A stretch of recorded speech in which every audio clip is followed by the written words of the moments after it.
हमारे चैनल को सब्सक्राइब करना ना भूलें और बेल आइकन को ज़रूर प्रेस करें ताकि अगली वीडियो आप तक आसानी से पहुंचे। स्वागत है आप सभी का मेरे YouTube channel study with Sharika में। पिछली वीडियो में हमने पियाजे के संज्ञानात्मक विकास के सिद्धांत के ऊपर चर्चा की थी। आज इस वीडियो में हम पियाजे के ही संज्ञानात्मक विकास के सिद्धांत के ऊपर आधारित कुछ प्रश्नोत्तर की चर्चा करते हैं, जिसमें सबसे पहला प्रश्न है, जीन पियाजे के अनुसार संज्ञानात्मक विकास की अवस्थाएं होती है ए 4, बी 3, सी 2, डी 5।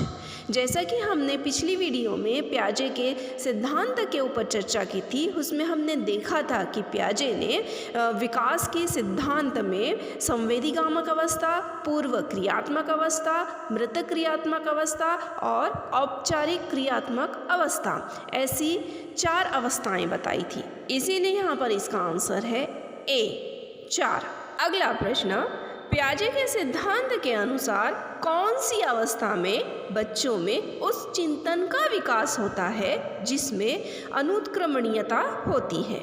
ए संवेदी प्रेरक, बी पाक संक्रियात्मक, सी मृत संक्रियात्मक, डी औपचारिक संक्रियात्मक। यहाँ पर इस प्रश्न में अनुत्क्रमणीयता दिया हुआ है, जिसका अर्थ होता है सदा एक सा रहना, अचल रहना, स्थिर रहना या अपरिवर्तनीय। और पियाजे ने जब अपने सिद्धांत के में चारों अवस्थाओं की चर्चा की थी, उस समय पियाजे ने पूर्व क्रियात्मक अवस्था के अंतर्गत बताया था कि जो बच्चे थे वो बच्चे आत्मकेंद्रित होते हैं, मतलब बालक सिर्फ और सिर्फ अपने विचारों को ही या अपने दृष्टिकोण को ही सही मानते हैं। उन्हें कुछ ऐसा लगने लगता है कि संसार में जो कुछ भी हो रहा है वह सब कुछ सिर्फ और सिर्फ उनके लिए ही है, और यही चिंतन उनका इस अवस्था में बना रहता है, उसमें कोई भी परिवर्तन नहीं होता है। और जो पूर्व क्रियात्मक अवस्था हमने देखी थी, उस पूर्व क्रियात्मक अवस्था को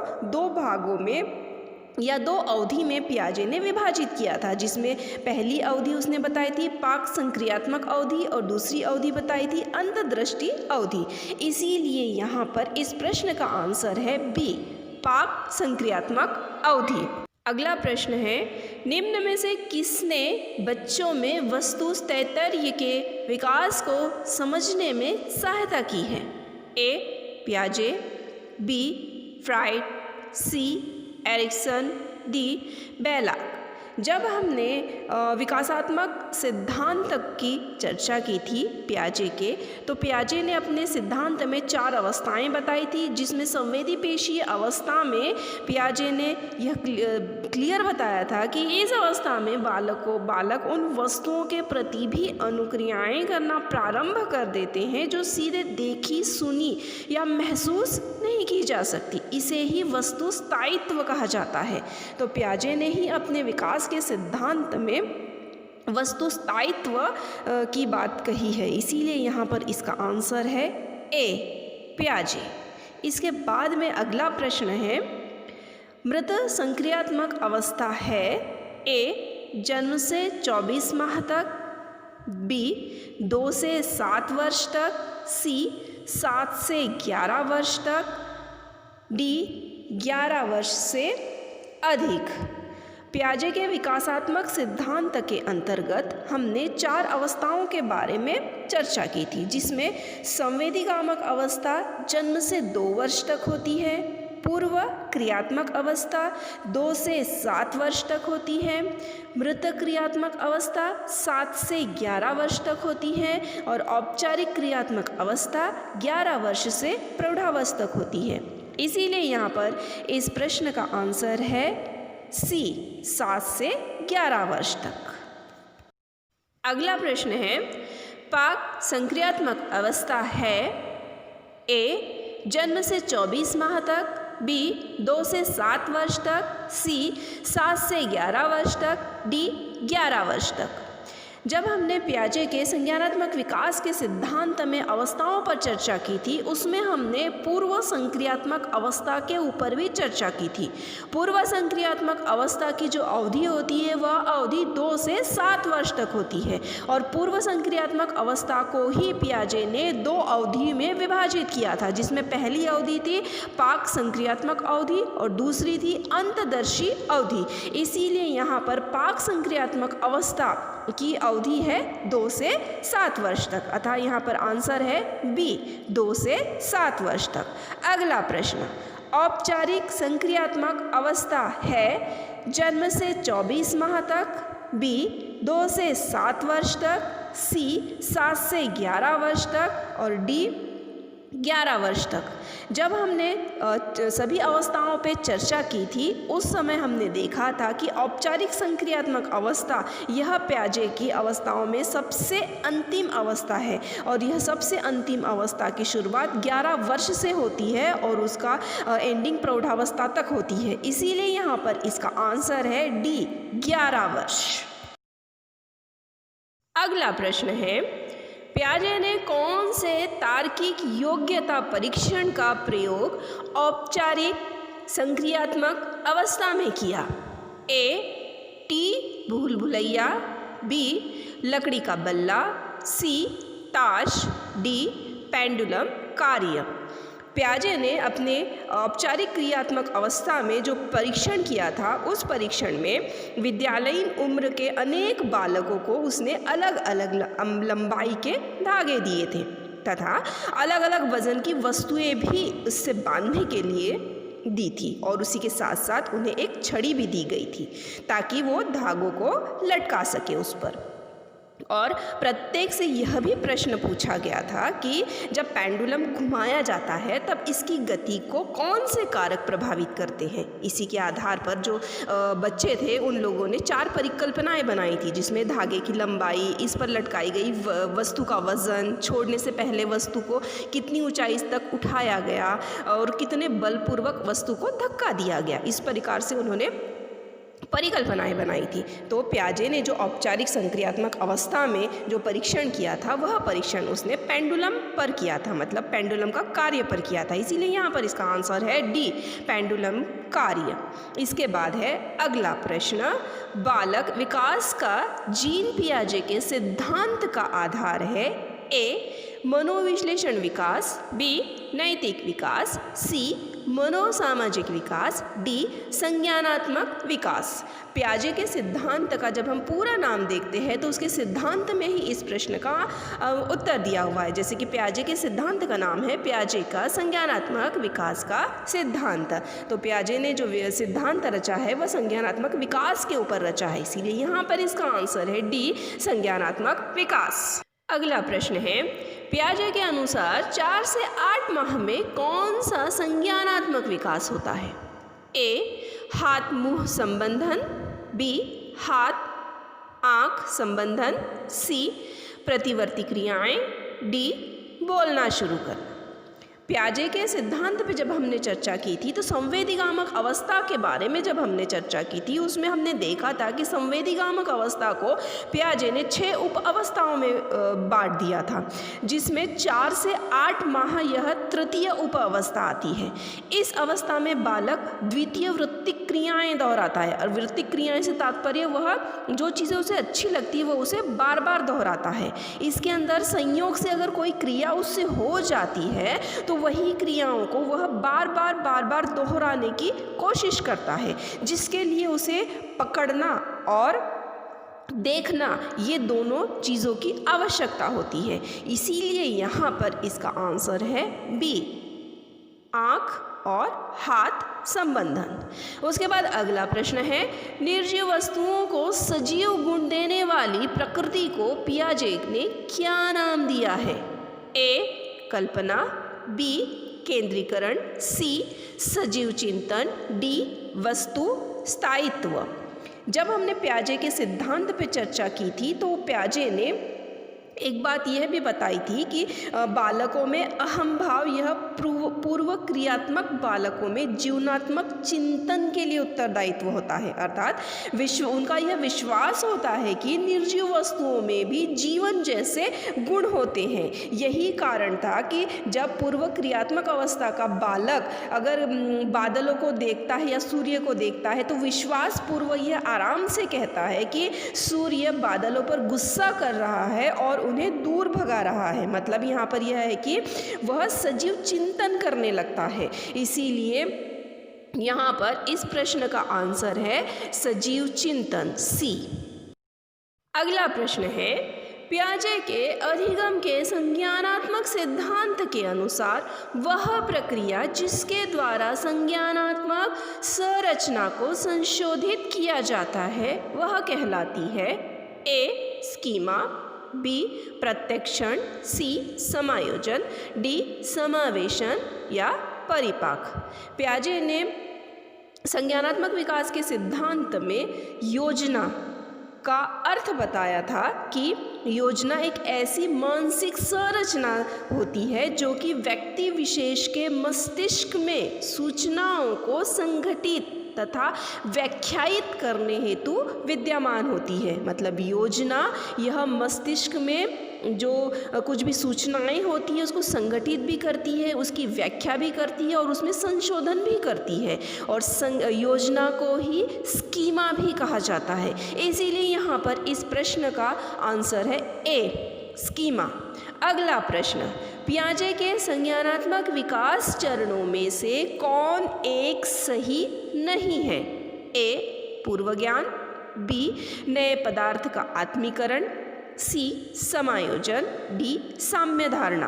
पिछली वीडियो में पियाजे के संज्ञानात्मक विकास के सिद्धांत में जब चर्चा की थी तो उसमें हमने यह देखा था कि जो शिशु होते हैं या जो बालक होते हैं वह आत्मीकरण भी करते हैं, समायोजन भी करते हैं, साम्य धारणा भी करते हैं, लेकिन कहीं पर भी पियाजे ने पूर्व ज्ञान का उल्लेख नहीं किया है। इसीलिए यहाँ पर इस प्रश्न का आंसर है ए पूर्व ज्ञान। अगला प्रश्न है, पियाजे के अनुसार एक 8 वर्ष का बालक कर सकता है ए समस्या पर परिकल्पनात्मक रूप से सोचना, बी अमूर्त नियम निर्मित कर समस्या हल करना, सी उच्च स्तरीय समस्या का हल करना, डी संरचनात्मक समस्याएं सीखना। इस प्रश्न में 8 वर्ष का बालक दिया गया है और 8 वर्ष का बालक मतलब यह अवस्था होगी मृत संक्रियात्मक अवस्था, क्योंकि इसकी अवधि होती है 7 से 11 वर्ष तक, और इस अवस्था को संज्ञानात्मक विकास का मुख्य परिवर्तन बिंदु माना जाता है।